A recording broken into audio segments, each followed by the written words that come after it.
부족한 종이 1989년도에 저기 미국 프린스톤으로 유학을 떠났어요. 간지 한 달여 뒤에 프린스톤 남쪽에 사우스 버지니아주가 있는 그곳에 한인교회 목사님이 대낮에 곤충을 구해가지고 장로님 가게를 침입을 했어요. 장로님만 마주치자마자 장로님에서 곤충을 발사해버렸어요. 그 장로님 총탄을 맞고 피를 흘리며 쓰러지자 목사님 달려들어서 장로님 머리에다 곤충을 갖다 대고 확인 사살까지 해버렸어요. 그리고 목사님도 그 자리에서 자살한 충격적인 사건이 미국 언론에 대서특필이 됐습니다. 그렇지 않겠어요? 청교도 국가의 미국에서 다른 교회도 아니고 한인교회에서 목사가 장로를 살해하고 목사도 자살했다니 얼마나 충격적인 일이에요. 나중에 그 사연을 들어보니까 그 교회 목사님 어디 나가실 데가 없는 거예요. 그런데 장로님이 목사님만 만나면 교회 나가라고 상처를 준 거예요. 그러니까 목사님이 견디다 못해서 결국 장로님 살해버리고 자신도 자살로 인생 끝내버렸어요. 여러분, 곤충 맞고 죽지 않으려면 절대 진 목사님 나가라 하지 마시기 바랍니다. 70세 은퇴하면 나가지 말라고 여러분들이 아무리 붙잡아도 제 발로 나가버릴 것이요. 그런데 뭔 큰 죄를 지은 것도 아닌데 목사를 그렇게 괴롭히냐 이 말이에요. 제가 그 사건 뒤에 선배 목사님 모인 자리에 가봤어요. 그래서 선배 목사님 이구동성으로 그러는 거예요. 우리는 그 목사처럼 소리나는 곤충을 쏴보지 않았지만 교인들 향해서 소리나지 않는 곤충을 쏴보지 않은 목사가 어디 있겠는가. 제가요 처음에는 이해가 안 되는 거예요. 아무리 교인들이 괴롭히고 힘들게 했다고 어떻게 목사가 교인들 향해서 소리나지 않는다고 하지만은 곤충질을 할 수 있냐 이 말이에요. 그런데 제가 미국에서 박사과정 공부하면서 처음 담임 목회를 해보고요, 한국에 돌아와서 교수 생활하다가 이제 목회 현장에 또다시 돌아와서 치유하는 교회 24년 목회하다 보니까요, 그 선배들의 말씀이 가슴에 뜨겁게 와닿아버려요. 여러분은 개인의 상처로 인해서 가슴 아파하고 힘들어하지만 주의 종은 수백 명 양떼의 그 상처를 끌어안고 그것을 받아주려고 하니 얼마나 속이 상하겠어요. 그런데 그 사건 뒤에 또 교인들이 모인 자리에 가봤어요. 그런데 교인들이 이구동성으로 또 그 목사님을 성토하는 거예요. 아무리 장로가 목사에게 상처를 줬기로 소니 어떻게 목사가 장로를 향해서 곤충질을 할 수 있냐는 거예요. 우리 다음 주일부터 교회 나갈 때 전부 다 방탄조끼 하나씩 사입고 갑시다. 씁쓸한 웃음이 터져 나왔어요. 여러분, 적어도 하나님의 교회에서 목사님, 장로님이라면 가장 은혜 많이 받은 분이고 가장 인정을 받은 분들이고 가장 귀하게 쓰신 분들인 거예요. 그런데 그 곤충으로 살해하고 자살해서 인생을 끝내버렸다니 얼마나 가슴 아픈 일이냐 이 말이에요. 저는요 어렸을 때부터 신앙생활하면서 왜 교회 가면 당회나 재직회나 공동회 때 저렇게 싸울까? 그것이 이해가 안 돼버린 거예요. 그리고 평생 신앙생활했는데 왜 예수님의 모습이 안 보일까? 왜 인간의 감정과 혈기만 터져 나오는 것일까? 저는요 변화되지 않은 교인들에 대해서 이해가 안 되는 거예요. 그래서 어떻게 하면 저들의 삶이 변화되고 행복을 회복하게 해줄 수 있을까? 그래서 사실 한국에서는 그걸 안 가르쳐주길래 미국 가서 그걸 배우러 갔어요. 가서 프린스턴에서 석사하고 시카고에서 박사과정을 공부하면서 이민 목회를 했는데요, 이민 목회 이제 새벽기도 인도하고 나서 목사실에 가서 이렇게 성경 말씀을 매일 묵상하는데요, 오늘 본문 에베소 4장 31절 32절 말씀을 읽는 날이었어요.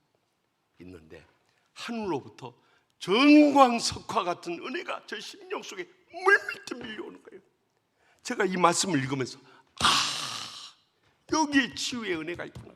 이 말씀대로만 하면 아무리 강팍하고 완악한 심령도, 아무리 평생도록 변화가 안 된 사람들도, 아무리 평생도록 행복의 감격이 없는 분들도 이 진리의 말씀대로 하면 다 치유받고 회복되고 성령의 큰 은혜가 제 심령 속에 임하는 거예요. 그래서 제가 미국에서 이미 목회하면서도 이 말씀에 치유를 받고 한국에 돌아와서 그 어려운 치유하는 게 목회하면서도 이 말씀에 은혜를 받으면서 치유받아가지고요 이렇게 행복한 목사가 돼버렸어요. 그래서 우리 안동 동북교회도 지금까지 훌륭한 목사님 모시고 목회 잘 하고 신앙생활 잘 해 오셨겠습니다만, 그러나 우리가 이 말씀 오늘 이 밤에 다 치유의 은혜를 받고요, 올 때는 답답한 심령으로 왔을지라도 돌아갈 때는 행복의 감격을 안고 돌아갈 수 있길 바랍니다. 그러면 어떻게 하면 우리가 이 상한 마음이 치유받을 수 있는가? 먼저 본문 31절 말씀 다 같이 읽겠습니다. 너희는 모든 악독과 노함과 분냄과 떠드는 것과 비방하는 것을 모든 악에 함께 버리고. 아멘. 여기에 보니까 우리가 상처받고 치유가 안 됐을 때의 증상들이 다 나와 있어요. 우리가 이 상한 마음을 안고 있으면 사람이요 악독이 잊어버려요. 노하고 분내고 떠들고 비방하고 악의를 품게 돼요. 이 가운데 하나라도 걸리는 거 있으시죠? 없는 채도 소용없어요. 이 가운데 하나라도 걸리는 거 다 있을 거예요. 그것이 무엇을 말하냐?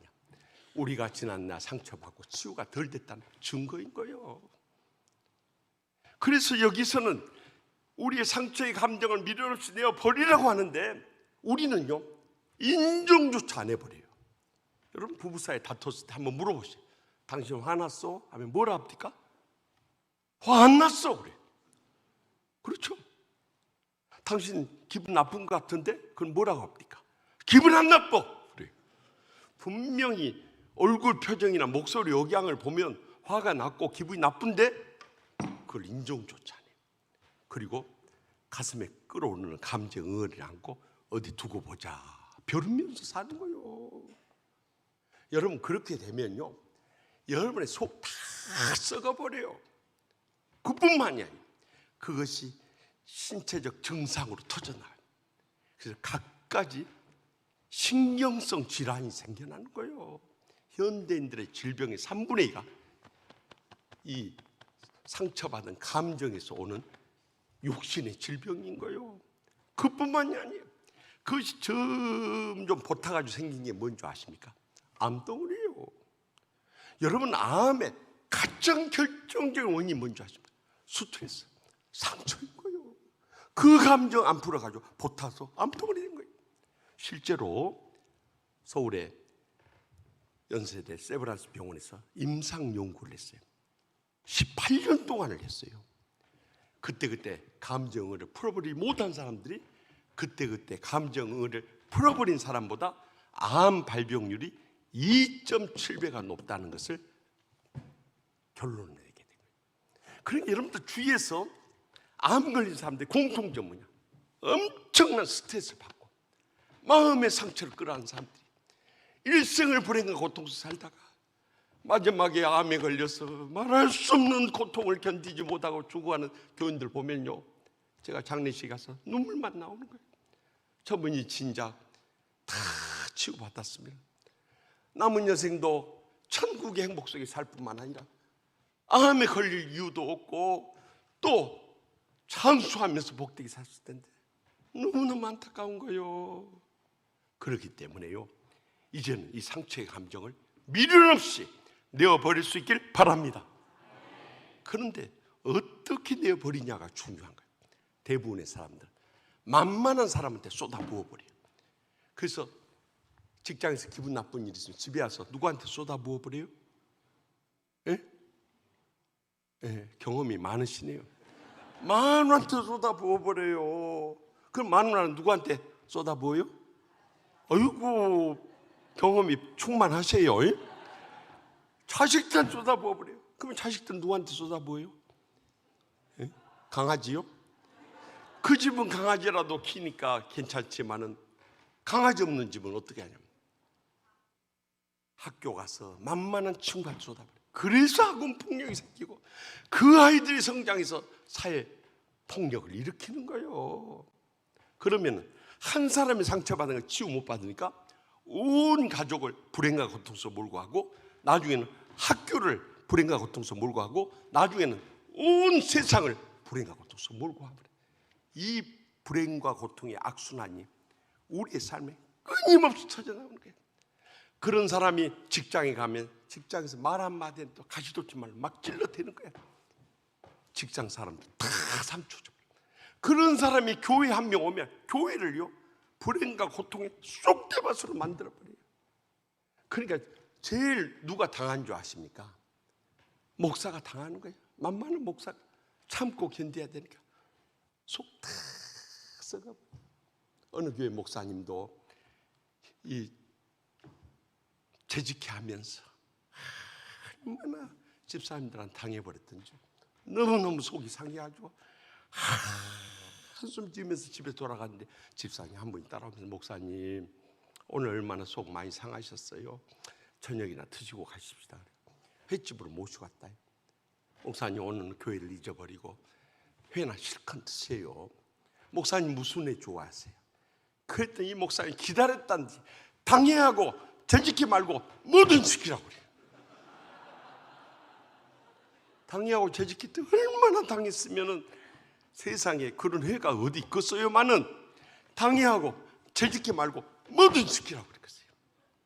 여러분, 자기만 불행하고 고통스러우면 됐지 왜 다른 양떼들 그렇게 가슴에 상처 주고 또 심지어는 주의 종 가슴에까지 못질을 해야 되냐. 이것은 신앙생활을 완전히 거꾸로 하는 거예요. 더 깊이 영적으로 들어가면 사탄의 하수인으로 쓰임 받다가 지옥 갈 사람인 거예요. 그래서 여러분들 이제는 상처의 감정을 사람한테 쏟아부으면 안 되는 거예요. 그럼 어떻게 쏟아부어야 되냐 이거예요. 제가요 박사과정에서는 가족치료학을 전공을 했어요. 그래서 우리 교인들한테 가정이 행복하게 해주려고 가정 세미나를 매주 했어요. 40커플 80명의 부부들이 모여서 이렇게 그룹을 지어가지고 이제 성경 공부하고 또 모여서 매주 특별 프로그램을 하나씩 했어요. 한 번은 부부 10계명을 써서 발표하라고 그랬어요. 그때 우리 교인들 나와서 발표를 하고 우리 목회자 대표로 우리 부목사님 4분이 나왔어요. 부목사님 먼저 발표한대. 제 1계명 신경질 내지 맙시다. 그래서 제 마음속에 사모님이 신경질 좀 내시는가 이 생각이 들었어요. 제 2계명 신경질 내지 맙시다. 사모님 얼마나 신경질 내시면 저럴까 한 생각이 들어요. 제 3계명 신경질 내지 맙시다. 사모님이 엄청 신경질 내신 모양이다 한 생각이. 근데 놀랍게도 마지막 10계명까지 줄기차게 신경질 내지 맙시다. 신경질 내지 맙시다. 신경질 내지 맙시다. 신경질 내지 맙시다. 신경질 내지 맙시다. 신경질 내지 맙시다. 신경질 내지 맙시다. 정말 그 소리 들으니까 신경질 나는 거죠. 아니 한두 번 해야지 어떻게 1계명부터 10계명까지 그럴 수 있냔 말이야. 그 순간 옆에 계시는 사모님 얼굴을 쳐다봤어요. 얼굴 빨개 지는 거예요. 그때 제 마음속에 소름이 끼치는 거예요. 오늘 밤에 우리 목사님 무사하실까 걱정이 앞서. 그래서 끝나고 헤어질 때 주차장에 손 흔들면서 목사님 오늘 밤 무사하세요 하고 떠나버려요. 아니나 다를까 새벽 기도에 안 빠지던 분 그 다음날 못 나왔어요. 그래서 새벽 기도하면서 하나님 아버지 우리 부목사님 가정에 어젯밤에 틀림없이 일이 벌어진 것 같은데 오늘 아침에는 무사히 출근하게 하여 주시옵소서 하고 기도하며 기다리고 있어요. 출근 시간 9시에 맞춰서 허겁지겁 나타났어요. 우리 목회자들 전부 나가 손을 들고 환영했어요. 무사히 살아 돌아왔다고. 만나자마자 첫 질문이 어젯밤 별일 없으냐고. 한마디로 죽는 줄 알았다. 집에 가는 차 안에서부터 사모님 말 한마디 안 해버려요. 찬바람이 쌩쌩이 몰아치는 거예요. 집에 도착하자마자 애들 재워놓고 일을 터뜨리려고 애들 시키더니 애들 재우더 애들 방으로 들어갔다. 혼자 거실에 앉아 TV를 보는데 얼마나 마음이 불안하든지 기도가 절로 나오더래. 하나님 아버지 오늘 밤을 무사히 넘기게 하여 주시옵소서. 기도하면서 기다리고 있는데요, 사모님이 나올 시간 됐는데 안 나오는 거예요. 이상하다 생각해서 애들 방문을 살며시 열어봤더니 하나님께서 조금 전에 기도 응답하셨는지 사모님이 애들 재우다가 같이 잠이 들어버린 거예요. 할렐루야. 그래야지 그날 밤 무사히 편히 쉬었어요. 그런데 그 다음날 아침에 새벽에 일어났는데요, 바로 교회를 나올 수가 없어요. 왜냐하면 그 사모님은 화가 났을 때 화를 안 풀어주고 나갑니다. 그 다음 보복이 얼마나 극심하다. 이라크 보복은 저리 가라요. 그래서 새벽기도 못 나오고 집에서 개인 기도하고 시간이 남아서 사모님과 애들 위해서 아침 식사 샌드위치 싸놓고 기다리고 있은 거예요. 그랬더니 사모님이 7시 반 넘어서 부시한 눈으로 나오는데 얼굴 표정을 보니까 어젯밤을 놓쳤다는 온통한 표정을 짓고 나와요. 그래서 저 여자 정신 차리기 전에 빨리 빠져나가야 된다는 생각. 여보, 당신하고 애들 위해서 아침 식사 샌드위치 싸왔으니까 맛있게 먹어요. 나 교회 갔다 올 때야 하고 대답할 기회를 안 주고 쏜색같이 빠져나온. 그래서 살아 돌아온 거예요. 그 뒤로 이야기를 들어보니까 한 보름 정도 말 한마디. 하여튼 그 사모님 보통 사모님이 아니었어요. 우리 진 목사님 사모님하고 정반대예요. 그렇게 저희 교회 몇 달 있다가 LA에 있는 큰 교회 부목사로 옮겨갔어요. 저희가 1997년에 귀국하는데 꼭 LA에 들렸다 가라는 거예요. 그래서 그 댁에서 한 주간 머물 기회가 있어요. 그런데 사모님이 옛날 사모님이 아닌 거예요. 목사님이나 그 자녀들이나 저희 가족한테 너무 잘한 거예요. 그래서 내가 너무 궁금한 거예요. 어떻게 사모님 저렇게 변했을까? 그래서 목사님과 둘이 있을 때 물어봤어요. 목사님, 사모님이 옛날 안 같으시네요. 그랬더니 다 목사님 덕분입니다. 그래요. 그래서 뭐가 내 덕분이야? 그랬더니 시카고 있을 때 가정 세미나 하면서 집사람이 부부 10계명 발표 같이 했었잖아요. 그때 저희 집사람이 얼마나 창피를 사고 수모를 겪었는지 그날 이후부터요 화가 났습니다. 옛날에 화가 났을 때 그 자리에서 그냥 면제를 쏟아 부었는데요, 그 자리를 피해가지고 골방으로 들어가더라는 거예요. 그래서 이 여자가 뭐 하는가 보자 하고 문을 열어보면 골방에 엎드려서 자기의 상처의 감정을 주님 앞에 다 쏟아붓고요, 그리고 마음이 치유되고 회복되면 일상생활로 돌아가더라. 제가 거기서 큰 은혜를 받았어요. 여러분, 지금까지 살아오면서 남편이나 자식들한테 찬소리하고 큰소리 쳐서 그 인간들 변합니까? 변해요, 안 변해요? 오직 하면 아내들이 고개 휘어져버려. 그들만 안 변한 것이 아니라 다른 집도 다 마찬가지예요.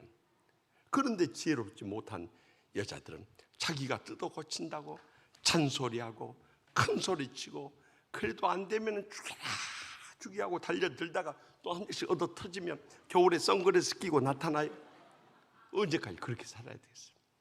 여러분, 죽여라는 말을요 조금만 약하게 보세요. 그럼 뭐가 돼요? 죽여를 조금만 약하게 하면 뭐가 돼요? 하여튼 알기도 잘 알아요. 따라서 합시다. 주여, 주여, 주여. 여러분, 주님과 나만의 시간에, 주님과 나만의 장소에서, 주님과 나만이 하는 가슴 아픈 사연. 주여, 주여. 언제까지 저 인간하고 붙어 살아야 됩니까?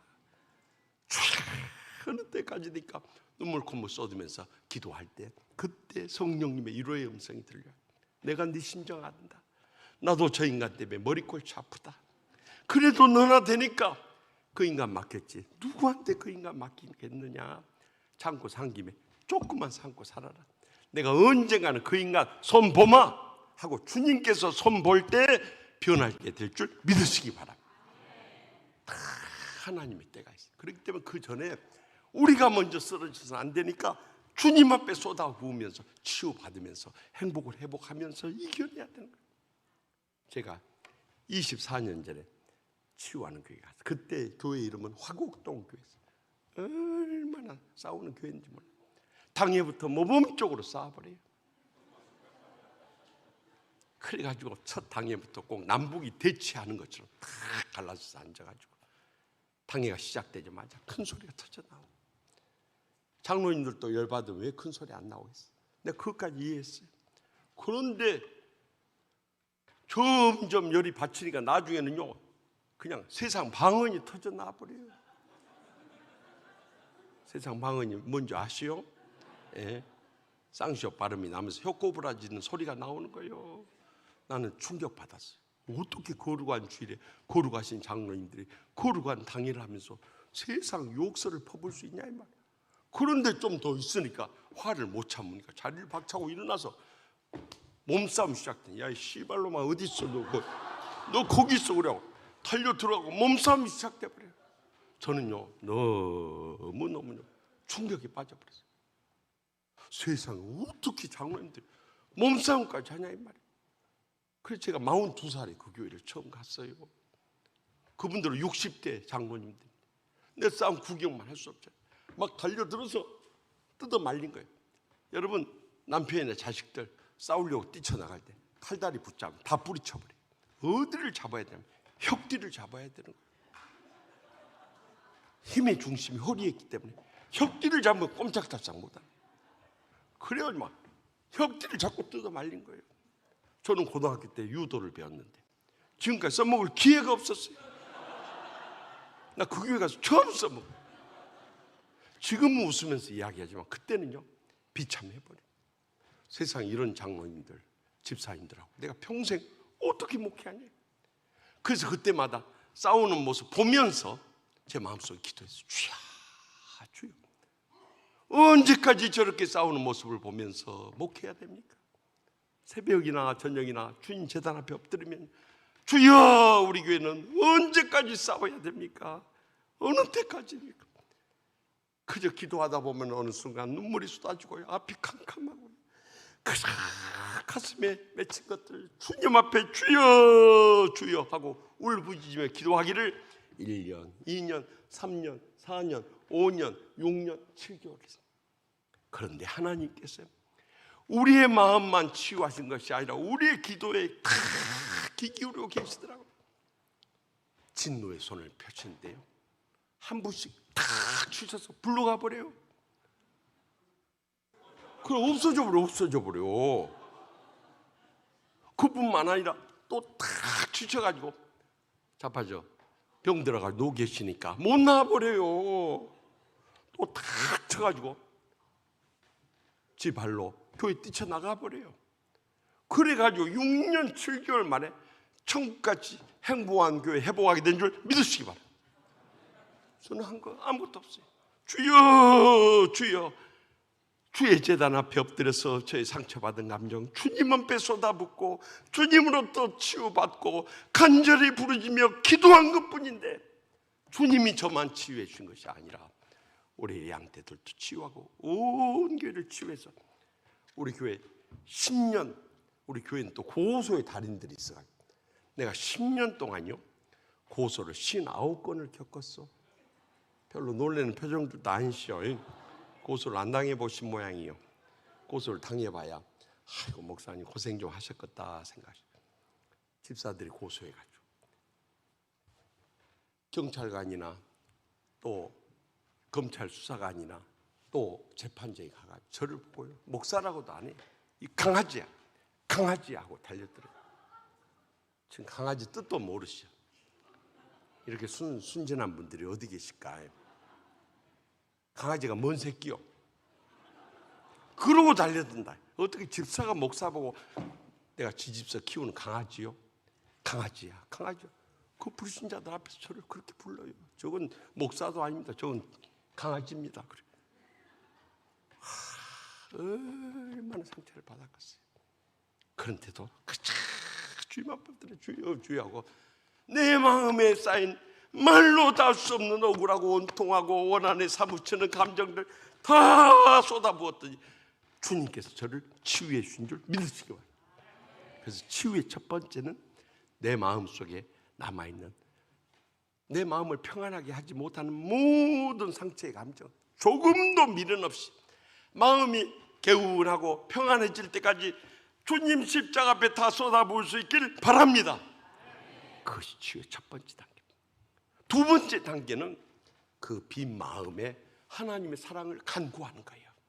그러면 로마서 5장에 소망이 우리를 부끄럽게 하지 아니하면 우리에게 주신 성령으로 말미암아 하나님의 사랑이 우리 마음에 부음받음이니 약속하신 것처럼 하나님의 사랑이 가득 우리 마음에 부어지는 것을 느끼게 돼요. 그때 우리는 치유의 두 번째 단계에 이르게 돼요. 오늘 본문 32절 상반절 말씀 다 같이 읽겠습니다. 서로 친절하게 하며 불쌍히 여기며. 아멘. 여러분, 내게 상처 준 원수 같은 사람 어떻게 친절하게 대하고 불쌍히 여길 수 있어요? 인간의 감정으로는 못하는 거예요. 그런데 하나님의 사랑을 부어주시니까 저 원수 같은 사람 불쌍히 여기고 친절하게 대하게 된다는 거예요. 저는요, 미국 유학 가서 이제 박사과정에서 이민 목회를 시작했는데요, 제가 시카고 한인연합장로를 다니면서 5년 4개월을 담임 목회를 했는데요, 겪어보니까 대한민국 사람은요, 대한민국에서 산 사람이 가장 복받은 사람인 줄 믿으시기 바랍니다. 아멘. 안 하신 분들은 저기 미국에 보내서 한 1년 동안 찐 빠지게 고생을 시켜야 안동에 살 때가 천국이었다 할 것이요. 여러분, 미국 부러워하지 마세요. 세계에서 제일 잘 사는 나라. 미국은 관광이나 유학이나 또 연수나 이렇게 해서 잠깐 다녀올 때지 사람 살 때는 아닙니다. 여러분들 미국 가서 사는 이 부모, 형제, 친척들 있으면 불쌍히 여겨줘야 돼요. 왜 그러냐면 첫째는 다른 인종, 다른 문화하고 산다는 게요, 얼마나 스트레스 받는지 몰라요. 우리가 한국에 있을 때는요, 흑인들 지나가면 뭐라고 그랬어요? 저 껌둥이 간다, 연탄 굴러간다, 밤안개 간다 그랬어요. 미국 가보십시오. 흑인들이 우리를 뭐라고 하는지 아십니까? 저 눈 찢어진 것들 간다, 저 노랑둥이들 간다, 저 오렌지 굴러간다 그래버려요. 백인들이 우리를 인종차별하면 상처가 좀 덜해요. 왜냐하면 그들은 우리보다 올등한 조건을 갖추고 있으니까. 그런데 흑인들마저도 우리를 조롱하고 멸시하면요, 거기서 받는 상처는 말로 다 할 수 없는 거예요. 더욱이 여러분 미국 가면 영어로 말하면서 장사도 하고 일도 해야 될 거 아니에요. 공부도 해야 될 거 아니에요. 저도 미국 가서 영어로 공부하면서 얼마나 스트레스 받는지 몰라요. 생각해 보세요. 영어 때문에요, 정말 고생 많이 했어요. 저만 고생한 것이 아니라 영어도 저 때문에 고생 많이 했어요. 피차 고생이. 거기서 오는 스트레스 엄청, 한 3시간 이렇게 한 강의 듣고 나면요, 머리가요 그냥 어지러지해져 버려요. 그렇게 스트레스 받아요. 그뿐만 아니라 세 번째는요, 미국은 전부 부부가 일을 해야 먹고 사는 세상이에요. 내가 한국에 돌아와서 놀란 것은요, 서울 시내 대낮에 점심때 이 큰 식당들 가서 보면은요, 여자들만 바글바글한 거요. 세상에 이런 여자들의 천국이 어딨냐 이 말이요. 일 안 나가니까 낮에 친구들 모이고 교인들 모여가지고 이 식당마다 여자들이 가득 찬 거예요. 거기 남자 한 명 끼어 있으면 틀림없이 목사예요. 그게 우리가 복 받은 거요. 그런데 미국은요, 부부가 똑같이 새벽기도 끝나고 일 나가요. 그것도 다 육체 노동, 세탁소든지 봉제 공장이든지 청소든지 잡화가게, 핫도그샵 이런 거 하면서 먹고 살아요. 그러니까 이 주일날 오면요, 다 파김치가 되어가지고 와요. 그리고 상처받고 스트레스 받고 마음 상해가지고 이렇게 오니까요, 누가 말 한마디 좀 잘못하면 다 가슴을 찔러버려요. 서로 다투고 싸우고. 이민교회는 평안을 안 해요. 그것도 친척들, 친구들이 다 고구마 이 끌텅이처럼 다 연결돼 있어가지고요, 한 사람 시험 들잖아요. 그냥 고구마 죽순 우두둑 뜯겨 나가는 것처럼요, 십수명이 두두두 하고 나가버려요. 그 몇십 명 안 되는 교회에서 목회 어떻게 하냐 말이에요. 상처를 받습니다. 그래서 저는 거기서 5년 4개월 목회하면서 어떻게 하면 우리 교인들 행복하게 해줄까요? 그래서 월요일 새벽에 가요. 가서 새벽기도 엎드려 하나님 아버지, 다음 주는 우리 교인들을 어떻게 치유하고 행복하게 해줄까요? 하고 묵상하고 있으면 성령께서 제 마음을 감동해 주제를 보여주시고, 그러면 이 본문은 어떻게 할까요? 그러면 본문을 떠올려 주시고, 그러면 본문을 다 찾아서 읽고요, 하나님 아버지 이 말씀을 어떻게 나눠서 전할까요? 그럼 성령께서 다 치유의 은혜를 부어주셔가지고 한 주간 묵상하고 주일날 말씀을 전하는데요, 한 주는요 영감이 안 와버려요. 토요일 새벽에 갈 때까지 영감이 안 나. 그런데 어떤 기도가 나온지 아십니까? 하나님 아버지, 이번 주는 왜 영감을 안 주십니까? 영감 안 주시려면 차라리 오늘 재림해 버리십시오. 이런 기도가 나오는 거예요. 오늘 주님 재림하면 내일 설교할 이유가 없잖아요. 그래서 왜 주님 이번 주는 영감을 안 주십니까? 막 매달려 기도하는데 와야 할 영감은 안 오고 별로 반갑지도 않은 영감 얼굴이 싹 스쳐 지나가요. 그 영감은 다름 아니라 우리 교회 당의 서기 장로님이셨어요. 그분은 특별 은사가 있는 분이요. 평소에는 저한테 잘하는데 회의 때마다 목사 반대편에 서는 은사를 받은 분이요. 아니, 회의하다 보면 꼭 목사님하고 의견이 같겠어요? 그런데 안건마다 반대 의사를 표명하는 거예요. 그 특별 은사 아니요? 그 저 나름대로 다 용서하고 지나간다고 생각했는데 아직도 풀리지 않은 감정 의뢰가 남아있었던 거예요. 그래서 다시 엎드려 기도했어요. 하나님 아버지, 제가 장로님 더 사랑으로 섬기고 관계를 화평케 해야 되는데 그렇지 못해서 회개하옵나니 용서해 주시옵소서.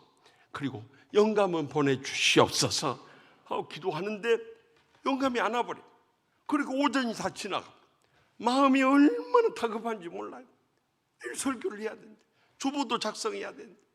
그런데 점심때 정도 되어서 하나님 말씀이 딱 하나 떠오른 거예요.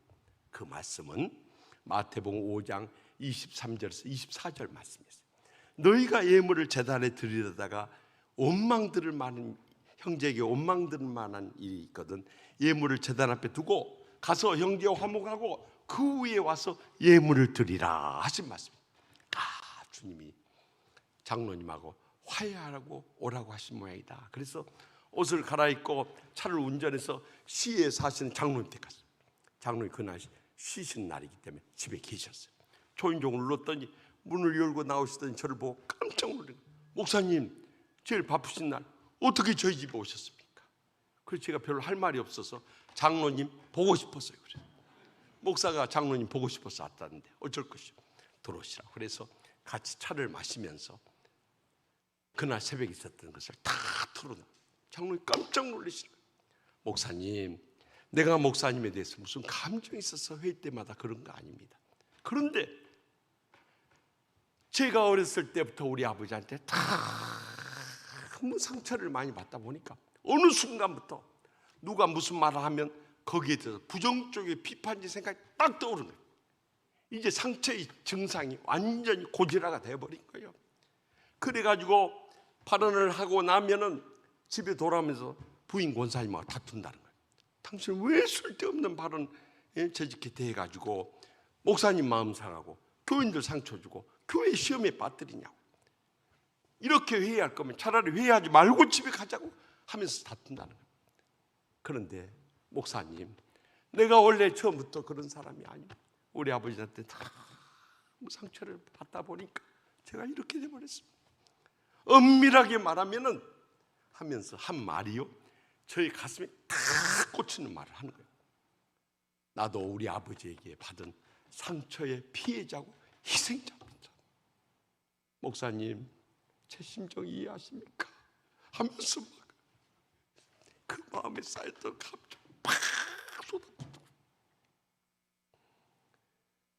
그 이야기를 듣는데 제가 우리 장로님이 평생 동안 얼마나 상처를 받아서 저렇게 돼버렸어요. 저도 같이 눈물 흘리면서 우리 장로님의 고백을 들었어요. 그래서 마지막으로 제가 그랬어요. 장로님, 그래도 아버지가 장로님 미워서 그랬겠습니까? 하나밖에 없는 아들을 강하게 훈련시키려고 그런 거 아니겠습니까? 이미 하늘나라 떠나가셨지만 이제라도 아버지 용서하십시다. 그래야 장로님 치유받고 행복한 인생 보낼 수 있습니다. 장로님, 아버지 용서하는 기도하고 내가 장로님 위해서 기도하겠습니다. 그랬더니 60이 다 되신 장로님이 카페트 바닥에 무릎을 꿇고 눈물을 톡톡 흘리면서 아버지 용서하는 기도를 한 거예요. 그래서 제가 그 기도를 받아서 하나님 아버지, 우리 장로님 60평생 아버지로부터 받은 상처의 불행과 고통 가운데서 살아왔습니다. 그러나 오늘 아버지 용서했어. 지난날 상처 다 치유해주고 남은 여생이라도 천국의 축복과 행복의 감격 속에 살게 하여 주시옵소서. 간절히 기도하고 기도 끝나자마자 서로 끌어안고요. 장로님 사랑합니다. 목사님 죄송합니다. 얼마나 극적인 화해를 하게 된 거예요. 그리고 차를 몰고 오는데 찬송가 191장 찬송이 막 울려 퍼지면서 그래서 하염없이 눈물이 쏟아요. 내가 매일 기쁘게 순례의 길 행함은 주의 팔이 나를 안보합니다. 나와 동행하시고 모든 염려하시니 나는 습회새와 같이 기쁘다. 다 같이 성령이 계시네 할렐루야 함께 하시네 좁은 길을 걸으며 밤낮 기뻐하는 것 주의 영이 함께 함이라. 아멘. 막 눈물이 하염없이 쏟아져. 장로님 화해하고 나니까 얼마나 날듯이 기쁜지. 집에 돌아와서 서재 책상에 탁 앉자마자 기다렸다는 듯이 하늘문이 열려지면서 막 영감이 쏟아지는 거예요. 제가 오죽하면 받아 적으면서 그랬어요. 주님 계속 불러 주시옵소서. 받아 적겠나이다. 한 1시간 정도 받아 적다 보니 설교 한 편이 다 완성돼요. 그래서 그날 저녁에 기도하고 묵상하고 그 다음날 주일 강단했어요. 여러분 목사님 말씀 가운데 제일 감동적이고 파워풀하고 은혜로운 말씀이 어떤 말씀인 줄 아세요? 설교를 안 해봤으니 알 수가 있어야죠. 조금 전에 은혜 받은 말씀. 이건 막 전엔 찐빵 아니에요. 얼마나 따끈따끈하고 김이 모락모락 나고 맛있겠어요. 제가 그날 강단에 서서 처음부터 사랑하는 성도 여러분 하면서 눈물로 호소했어요. 여러분 고향산 처음 떠나서 부모 형제 저버리고 우리가 태평양 건너서 이 타양 땅인 미국까지 오지 않았습니다. 여러분 한국에서 안 해본 밑바닥 일들 다 하면서 우리가 한 주간 내내 피곤에 지쳐 살아가고 있지 않습니다. 더구나 흑인들까지 우리를 조롱하고 멸시하고 얼마나 마음의 상처를 받고 한 주간 다 고생하고 교회에 왔으면 상처와 피곤에 찌든 서로를 향해서 말 한마디도 따뜻하게 하고 좀 상처받은 심령도 보듬어주고 그래서 우리가 치유받고 여기서 행복을 해보게 할 거 아닙니까? 그런데 말 한마디 해도 가시돋침말로 찔러대고 찔림당하고 서로 다투고 싸우고 지옥같이 이렇게 살다가 여러분 죽으면 어디 가겠습니까? 이 땅에서 지옥처럼 감정 안 풀고 싸운 사람들이 어디 가겠어요? 다 지옥 불구덩이 속에 갈 거예요. 만에 하나 우리가 하나님의 은혜로 천국 갔다 합시다. 여러분 무슨 낯으로 주님의 얼굴을 대하고 또 서로 얼굴을 대하면 무슨 얼굴로 서로를 대할 수 있겠습니까? 언제까지 그렇게 살아야겠어요? 이제라도 통에 잡아갈 수 있길 바랍니다. 이 시간에 한번 통성으로 기도하겠습니다. 하고 엎드려서 기도하는데요, 어째 여러분들이 엎어지세요? 눈 떠요. 우리 권사님들, 순진한 권사님들 지금도 눈 감고 계시. 옆에 깨우시오. 그때 기도했다니까요. 참, 하여튼 안동 어르신들은 정말 순수하십니다. 아니 다 엎어져 버리더라니까. 청년들도 막 엎어져 버리고 뒤에 부목사님 통성기도 들어간 모양이다 하고 마이크 잡으려고 막 나오려고 그러더라니까. 이렇게 순진한 분들이 참 안동지방에 계시네요. 그래야 여러분들 주일 낮 예배 통성기도 잘 안 하잖아요. 그런데 성령의 강권적으로 역사해요. 통성기도 들어갔어요. 근데 그건 더 이상 통성기도가 아니요. 다 말은 안 했지만 가슴에 응어리진 것을 품고 살았던 거예요. 그것을 딱 터뜨려 주니까 성령의 역사 속에서 본물 터지듯이 감정이 쏟아지는데요, 통곡기다. 그냥 흐느껴 좋은 우는 정도가 아니라 하면서 여러분 수백 명 양떼들이 통곡하면서 울부짖는데요, 제가 그 소리 들으면서 우리 양떼들이 그동안 얼마나 가슴에 응어리진 감동을 안고 저렇게 불행과 고통 속에 살았는가 느껴지면서 저도 그냥 강단에서 하면서 같이 울었어요. 근데 몇십 분 지나도 기도가 안 그쳐버려요. 끝나고 가야 할 거 아니요. 그래서 종을 쳤어요. 기도 멈추라고. 가까스로 진정시키고 제가 마무리 기도하고, 우리 이 시간은 다 같이 일어나셔서 그동안 주님의 사랑으로 따뜻하게 되지 못했던 분들 찾아가서 용서를 구하고 사랑을 고백합시다. 찬양대부터 나와서요, 가서 말도 못해요. 서로 끌어안고 우는데요, 저는 60평생 넘도록 수많은 예배들 드렸지만 그렇게 성령님께서 강권적으로 역사하는 은혜와 축복과 행복의 감격이 넘치는 예배는 처음 있어요. 그리고 시카고 한인연합장로는 완전히 변화가 돼버린 거예요. 제가 그 교회 처음 가려고 할 때요, 신문 광고를 보고 신청을 했더니 우리 선배 목사님들이 김 목사 왜 그런 교회 가려고 그래 그러더라고요. 그래서 그 교회가 어떤데요? 그 교회 목사 찢어 죽이는 교회요 그러는 거예요. 3명을 쫓아내버렸다는 거예요. 김 목사 첫 목회면서 그런데 교회 가면 당해. 그럼 평생 꼬리표 달고 다니는데 그런 교회 가지 마. 근데 기도하면 성령님은 가라 그러시는 거예요. 그래 누구 말 들어야 되겠어요? 제가 선배 목사님들 그랬어요. 기도하면 주님께서 가라고 하시니까 목사 어떻게 찢어 죽인가 가볼랍니다. 그랬어요. 가서 보니까 마음의 상처들이 응어리지고 찌들어가지고 그 불행과 고통 가운데 있었던 거예요. 그리고 우리 시카고 한인연합장로의 변화돼요. 저 갈 때 60여 명 모였던 교회가 제 떠날 때 400여 명 모이는 교회 됐을 뿐만 아니라 그 뒤로도 제 후임이 여기 대구 분인데 강북제일교회 담임한 황영택 목사, 제 후임으로 와가지고 계속 교회를 부흥해 해서 1000여 명 모이는 교회 돼. 지금 시카고에서 제일 크고 제일 은혜롭고 제일 행복한 교회가 된 줄 믿으시기 바랍니다. 여러분 알고 보면 다 불쌍한 사람, 멀리 갈 것도 없어요. 여러분의 목사님 보세요. 나는 딱 보면서 나이는 나보다 적을 것 같은데 어떻게 저렇게 됐을까 그런 생각이 들었어요. 여러분 목사들이 상처받으면 3가지 증상이 나타나요. 첫째는 앞이 캄캄한 일들 많으니까 안경 쓰게 되고, 그 신경 쓸 일이 많으니까 머리 빠지게 되고, 그리고 더 스트레스 받으면 이제 머리까지 휘어지는 것 같아요. 2가지 증상은 지금 나오고 있어요. 여러분 목사님 보면 불쌍한 마음 안 듭니까? 아무리 여러분들이 잘해줘도 주의 종은 십자가를 지고 앞장서서 가는 분이기 때문에 말할 수 없이 속 썩어버려요. 평생 목회 안 보고 남은 속 다 썩고 끝나는 거예요. 그래서 어떤 은퇴하신 목사님이 시골길을 가다가 논두렁에 굴러있는 썩은 호박을 보고 그랬다고 하잖아요. 호박아 너도 목회했냐? 얼마나 속이 썩었으면 그 썩은 호박을 보고 호박아 너도 목회했냐? 그랬더니 정말 눈물 나는 이야기요.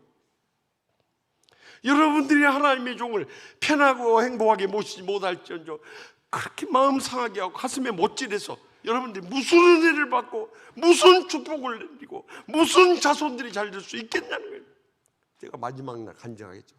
우리 아버지는요 주의 종 잘 섬기고 양떼들 잘 돌보고 하나님의 교회 충성해야 돼. 우리 5남매 자식들 서울서 다 성공해버렸어.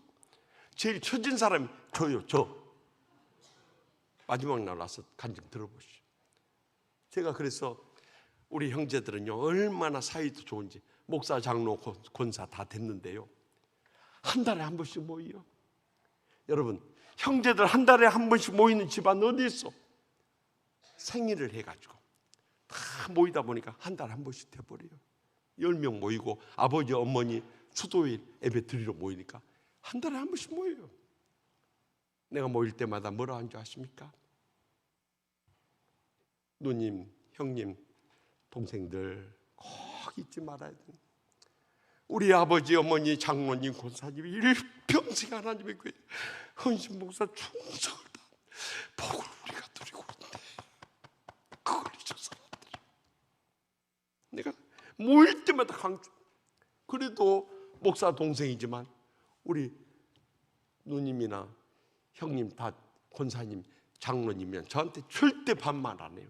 김 목사님 말씀이 맞습니다. 그래요. 정말 그래요. 그래서 주의 종은 하나님의 심판에 맡겨야 되지 여러분들이 뜯어 고치려고 한다는 것은 그것은요 하나님과 같이 자기가 영적 교만에 빠지는 엄청난 죄를 저지르고 있는 거예요. 그래서 주의 종 고생한대. 젊은 분이 저렇게 머리 빠져버려가지고 어쩌을까? 내가 오직하면 머리 나는 약을 소개했겠어요. 너무너무 안타까워요. 내가 치유하는 교회 가서 처음에 얼마나 스트레스 받아. 저 머리. 그래가지고 동생도 치유 받아야겠네. 머리부터 치유 받아야겠네.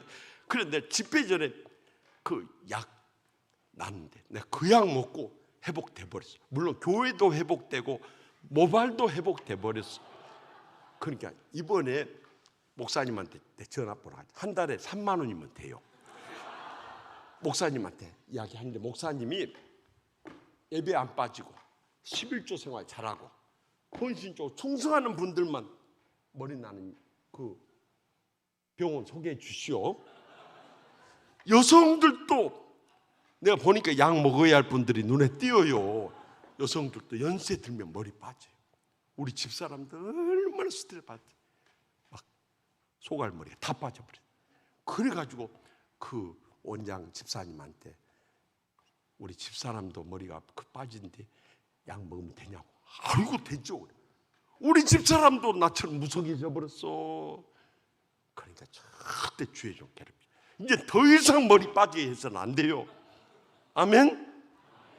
그러면 목사님만 불쌍하냐? 아니에요. 장로님들도 불쌍하시.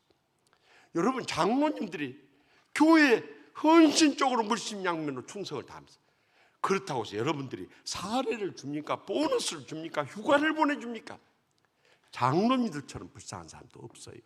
나는 우리 집안이 전부 장로님들이. 왜냐하면 우리 아버지, 작은 아버지들, 작은 어머니, 고모부, 형, 이 매형, 처남까지 다 장로님들이야. 이렇게 명절 때 만나서 이야기 들어보면요, 장로도 못할 일이요. 주의 종 뜻 받들어야 교인들 의견 수렴하랴. 중간에 샌드위치 하랴. 다 너무 고생해요. 그래서 주의 종 섬길 때 여러분들 장로님들도 그 교구에서라든가 또 구역에서 꼭 같이 섬길 수 있기를 바랍니다. 그러면 장로님들만 불쌍한 줄 알았어요.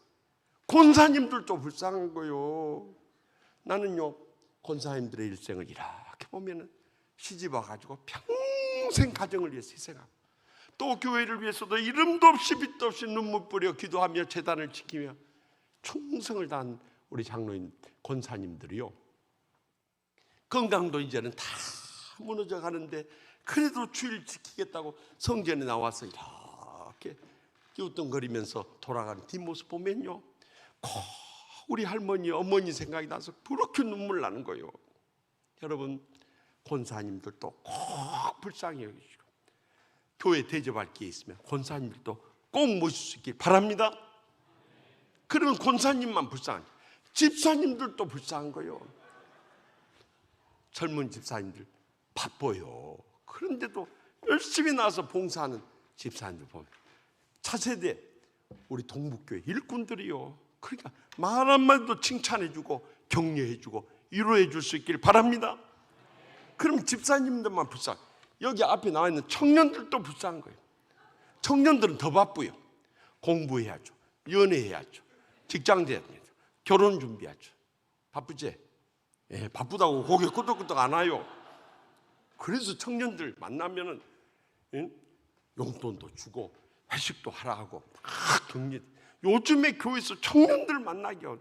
금보다 더 귀한 청년들이요. 그러니까 꼭 청년들 불쌍히 여겨주기 바랍니다. 그런데 제일 불쌍한 것들은 저 유리방에 갇힌 것들이요. 저것들이 뭔 죄가 있냔 말이요. 아버지 어머니 교회 나오니까 끌려와서 저 인질로 잡혀 있는 거예요 지금. 그런데 엄밀하게 영적으로 말하면 복받은 애들이요. 저희 어렸을 때만 해도요, 지금은 본교회 부흥회도 안 나와요. 한부 예배만 또 못하게 나와요.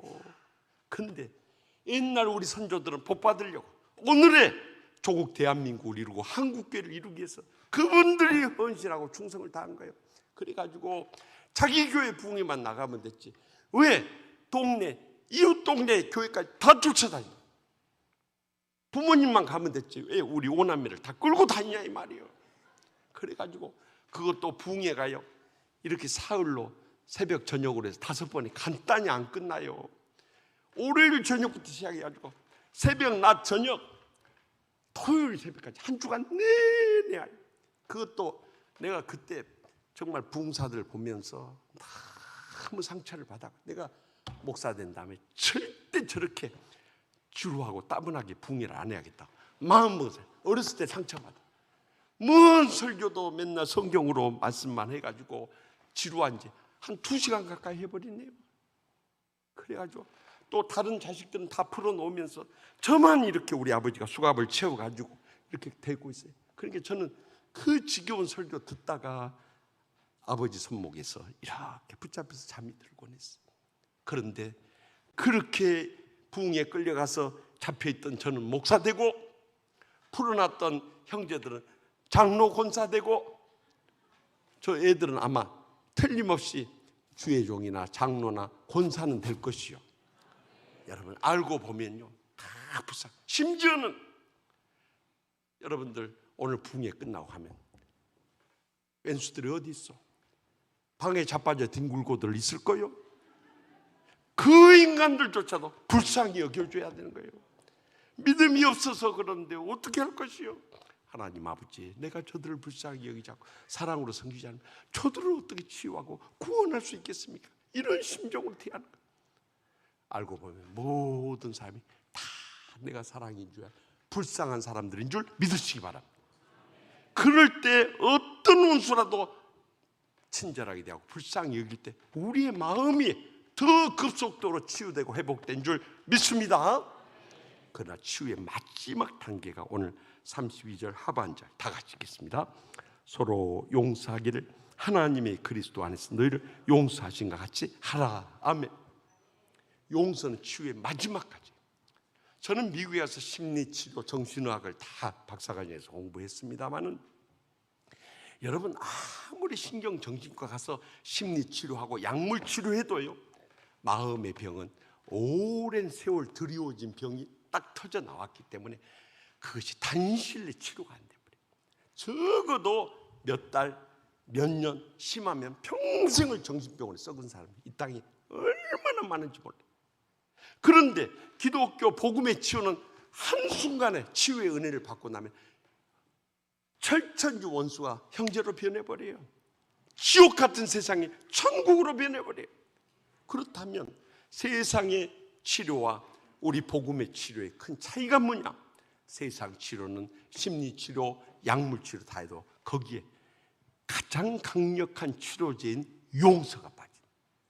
그러나 복음의 치료의 핵심은 십자가 사랑에 용서에 있는 거예요. 어떤 원수라도 용서해버립니다. 그 순간 눈 녹듯이 지난날의 상처의 감정들 다 녹아들고 치유되고 회복될 줄 믿으시기 바랍니다. 문제는 용서해야 한다는 걸 모르는 사람이 어디 있냐 이 말이요. 상처가 깊을수록 지난날 상처받은 기억만 떠올라도 막 속이 끓어올라 버려요. 그 원수 마주치면요 막 몸에 경련이 일어날 정도로 막 증오심에 몸이 부들부들 떨려버려요. 그런 충격적인 상처를 경험한 사람들의 아픔을 아십니까? 그러니 내가 다른 사람은 다 용서해도 저 인간만 안 된다고 벼르는 사람들이 이 가운데 있을 거예요. 어떻게 하냐 이 말이에요. 제가요 이제 신학대학 교수로 있을 때 목회 상담학을 가르쳤어요. 그래서 신학생들이 많이 상담하러 왔어요. 어느 날 가을 해질 무렵에 한 남자 전도사님이 들어왔어요. 어두운 표정을 짓고 와서 교수님 상담할 수 있습니까? 시간 있네. 여기 앉소. 무슨 일인가? 어렸을 때 시골에 자랐는데 아버지가 예수 안 믿어요. 어머니는 열심히 신앙생활했어요. 권사까지 되신 분. 근데 아버지가 술 마시고 딴 살림을 차려버렸네. 그리고 집을 떠나서 그 작은 엄마하고 같이 사는 거예요. 옛날에 그런 어르신들 많았어요. 그리고 집에 한 번씩 올 때면은 죄 없는 어머니를 그렇게 두들겨 패는 거예요. 그래서 어린 시절에 아버지만 나타나면 벽장으로 숨었다, 부엌으로 숨었다, 집 밖으로 달아나곤 했어요. 근데 초등학교 고학년 때 아버지가 와서 또 어머니를 주먹질하면서 발질질하고 두들겨 팼는데요, 도저히 어머니 그 비명소리를 들으면서 자기 혼자 달아날 수가 없는 거예요. 그래서 방 안으로 뛰어든 거예요. 그리고 아버지를 밀치면서, 아버지는 왜 술 취해가지고 집에 와서 죄 없는 우리 엄마를 두들겨 패요? 아버지 그러려면 집에 오지 마세요. 엄마하고 우리는 잘 살 수 있어요 하고 막 밀친 거예요. 그랬더니 아버지가, 이런 호로자식이 아버지한테 달려들어가고 몽둥이를 찾아가지고 와서 막 이 아들을 두들겨 팼는데요, 자기 얻어맞다가 피가 터지면서 기절을 해버렸어요. 자기가 깨어난 것은 아버지 떠나간 다음에 어머니가 대야에다가 물을 떠가지고 와서 물수건으로 피로 얼룩진 얼굴을 닦아주고 이 아들이 깨어나도록 눈물로 기도하고 계시다. 눈물이 얼굴에 툭툭 떨어지면서 자기가 의식을 찾았어요. 이렇게 어머니가 눈물로 기도하는 모습을 보면서 마음속에 결심을 했대. 내가 커서 힘이 세지면 아버지 죽이고 나 자살해버리겠다. 그래야 어머니라도 남은 여생 평안하고 행복하게 살 수 있지 않겠는가. 그래서 실제로 고등학교 때 친구 집에 갔다가 밤늦게 돌아왔는데 아버지가 동네 술집에서 술을 마시고 친구 집에 가서 공기총을 빌려가지고 밖에서 사격을 해버렸어요. 다행히 미수에 그쳤지만 그렇게 아버지에 대한 복수심과 증오심이 불타올랐어요. 그런데 청년 때 주님을 만나버린 거예요. 주의 종으로 소명을 받아버린 거예요. 주님은 원수를 사랑하라고, 어떤 원수라도 용서하라는데 아버지만은 용서할 수 없어요. 그래서 자기 마음이 괴로운 거예요. 그래서 새벽 제단도 많이 쌓고 부흥회도 쫓아다니고 심지어 산기도까지 다니면서 아버지 용서할 수 있는 마음을 달라고 기도해요. 그런데 이제 늙고 병들고 돈 떨어지고 힘없는 아버지가 고향집으로 다시 돌아오신 거예요. 그러니까 집에 내려갈 때마다 아버지 본체만 채버려요. 아버지를 무시하고 막 학대를 하는 거예요. 그래 아버지에게 그 자기 어린 시절 받았던 상처의 감정을 팍 쏟아주고 신학대학원으로 돌아올 때면 마음이 평안하지 못한 거예요. 그리고 괴로워하다가 교수를 찾아. 교수님 어떻게 하면 아버지 용서할 수 있어요? 그 눈물을 흘리는 거예요. 그래서 제가 이 말씀 드렸어요. 하나님이 그리스도 안에서 너희를 용서하신 거죠. 하나님 아버지께서 우리를 어떻게 용서해 주셨는가? 그 한 분밖에 없는 죄 없는 아들을 이 땅에 보내셔서 십자가에 죽기까지 용서해 주지 않았는가?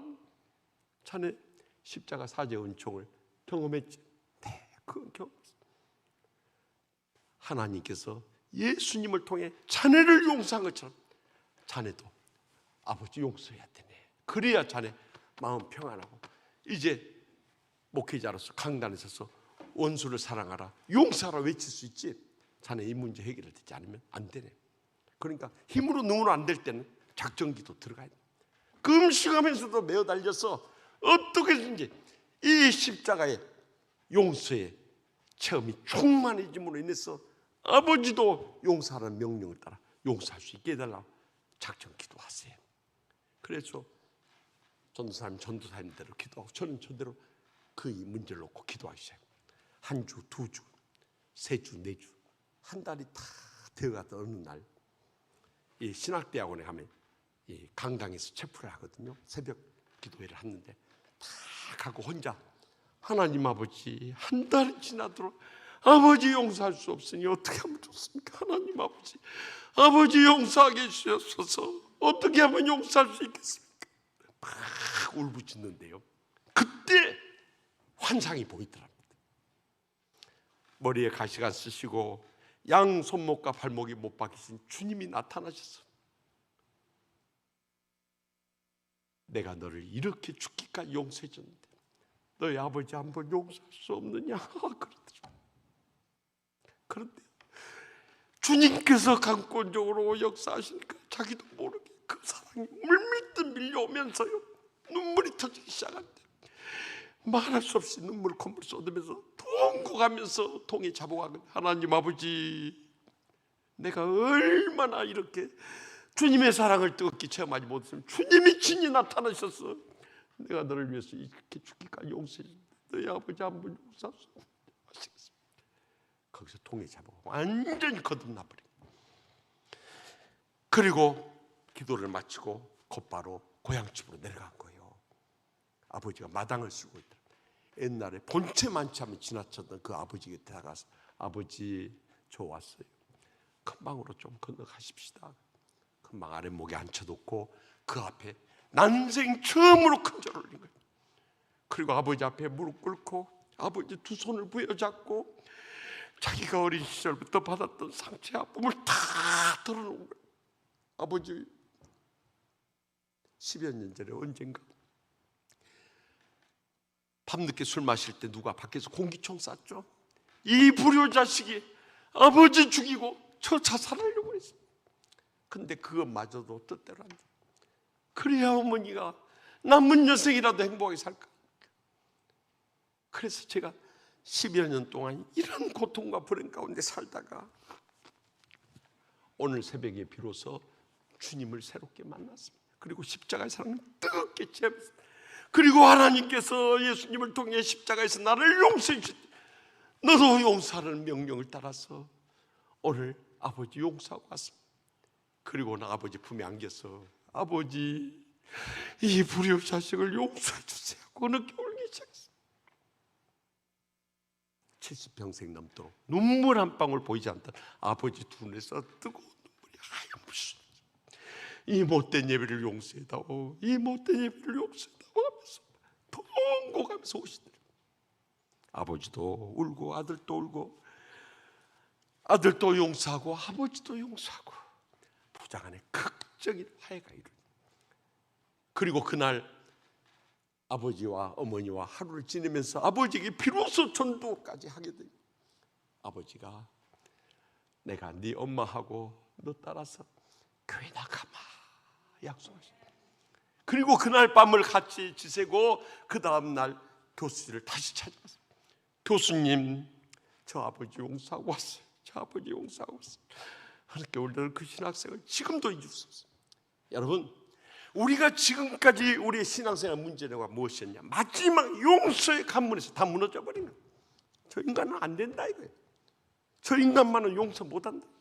거기서 우리의 치유가 그치고 우리의 삶이 변화되지 않고 우리가 그 불행과 고통성을 그것을 끌어안고 평생을 살아가고 있으니 여러분, 우리가 성경에 말씀하신 마태복음 6장에 나오는 주기도 마지막에 뭐라? 너희 용서 안 하면 하늘에 계신 너희 아버지께 용서 못해. 마태복음 18장 35절에 보면 내가 너희가 서로 용서하지 나도 너희를 그와 같이 하리라고 분명히 경고해. 다시 말하면 용서하지 않는 사람은 십자가의 용서의 체험을 이룰 수가 없고 그런 사람들은 절대 평생 목사, 장로, 권사, 집사 평생 예수 믿어도 지옥 갈 수밖에 없는 거예요. 왜냐하면 우리가 용서 안 하기 때문에 하나님께서도 우리를 용서하지 않습니다. 우리는 평생 예수 믿고 지옥 가는 그 불행과 고통을 헤어나올 길이 없는 거예요. 그러므로 오늘 밤에 주님께서 가르쳐 주신 그대로 내 상처의 감정 주님 십자가 앞에 내려놓고 하나님 사랑 강구해서 내 감정으로 도저히 용서할 수 없는 사람이라 저들도 상처의 피해자고 희생자임을 기억하면서 하나님께서 나 같은 죄인을 그 아들을 보내서 십자가에 죽기까지 용서해 주셨지. 오늘 다 용서하고 돌아갈 수 있길 바랍니다. 그러면 오늘 여러분들 마음이 평안해지고 이제 오늘부터 치유가 시작돼서 언제 완성이 되느냐? 지난날 상처받은 기억을 떠올리거나 그 원수를 만나도 더 이상 그들이 우리를 괴롭히지 못할 때 그때 치유가 완성되고요. 그리고 나면 저와 같이 우리 가족들이나 교인들이나 이웃들을 치유하는 상처 입은 치유자로 의미 있고 보람되고 행복한 여생 모두 다 살아가게 될 줄 확실히 믿습니다.